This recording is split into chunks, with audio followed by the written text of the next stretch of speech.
And I love it. Hate mail is wonderful because you get the conversation going. It's hard to imagine Dr. Zorba Paster has haters. Okay, Tom, what is your stance on watermelon? My stance? It's like your position. Don't you have a watermelon position? I guess I'm liberal on watermelon. How about tomatoes? Well, if you are liberal about watermelon and you are liberal about tomatoes, you will want to have this recipe for watermelon and tomato salad.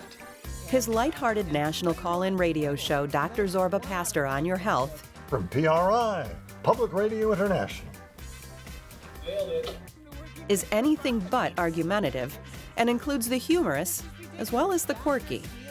How can we help? I'm one of the only two men that I've talked to out here in Montana, which have been several, who have lost his fingerprints.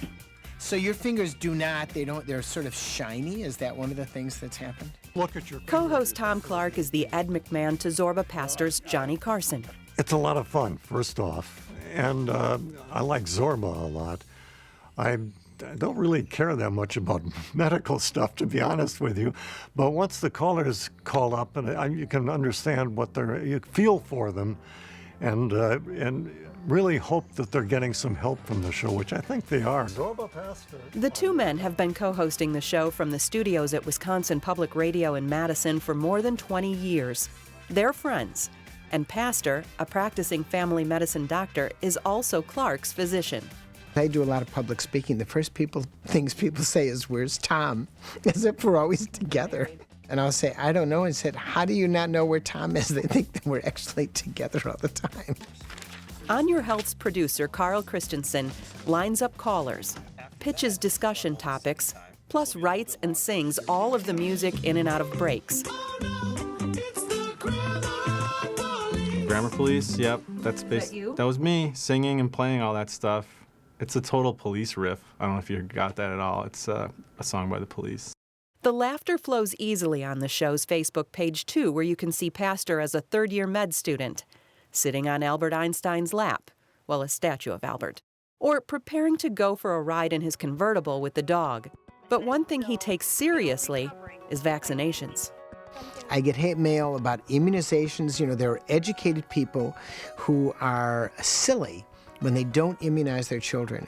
Mississippi and West Virginia do not allow parents not to immunize their kids. They say if you don't immunize your kids, they're not going to public school. So they have the best immunization rates in the country.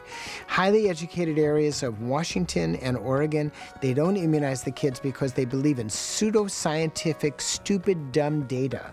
And yet that information still swirls on there that it causes autism and all sorts of other things. So when I talk about that, and as you can see, I'm passionate about it, I get a lot of pushback from people who are not educated. They're uneducated people who think they're educated. The other thing that gets him going, how we eat. He's a follower of the Mediterranean diet.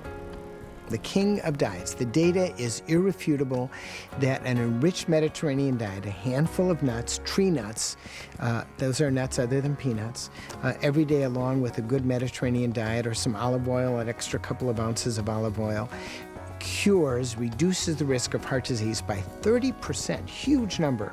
And the study were thousands, tens of thousands of people who actually followed this diet very well. That versus the American Heart Association low-fat diet that nobody can follow and doesn't taste good. Mediterranean diet is the king of diets. It's something we should all follow. Rated highly by the Mayo Clinic, WebMD, and USA Today, the diet emphasizes fish, beans, fruit, high-fiber grains, and nuts. Oil from nuts is good oil. You're satisfying. They should be part of any diet. They should be part of anything you snack on. You should have a handful every single day. This is where you start your diet, not at the meat counter. Too much red meat is really not good for us. Pick the cut you like, have it on a treat, something on a special day that you want to have it. But just don't have it every day. His strong opinions about healthy living led him to write the Longevity Code, your personal prescription for a longer, sweeter life, in which he outlines 76 longevity boosters, like get a pet, get a sense of humor, and of course, get immunized. Those tenets find their way into the show. It's kind of like the anonymous 8th grade health class. There's like a little box, and you get to put on a piece of paper any question you want in there. Someone has an ailment or some problem, maybe they're embarrassed to talk to their family or doctor about it. They can listen to the show, and maybe if they're lucky, that actually will come up on the show, and they get the help they needed anonymously. There's always great advice from Zorba. Some weeks we have a little better time, a little more fun with it than others. Those are the weeks that I really enjoy, when we can walk away saying, hey, that was really nice. And not only did you give great advice, Zorba, but we really kind of did have a good time with it. It's a down-to-earth style that makes the show informative and entertaining. Like my new glasses that I got for these TV people? No, there's no comparison. There's no. They make you look 10 years, 20 years younger. Thanks. Okay, there we go. They change your whole face. It looks more like Brad Pitt. For The Good Life, I'm Jody Lyon. This portion of The Good Life is brought to you by Group Health Trust, your partner in health.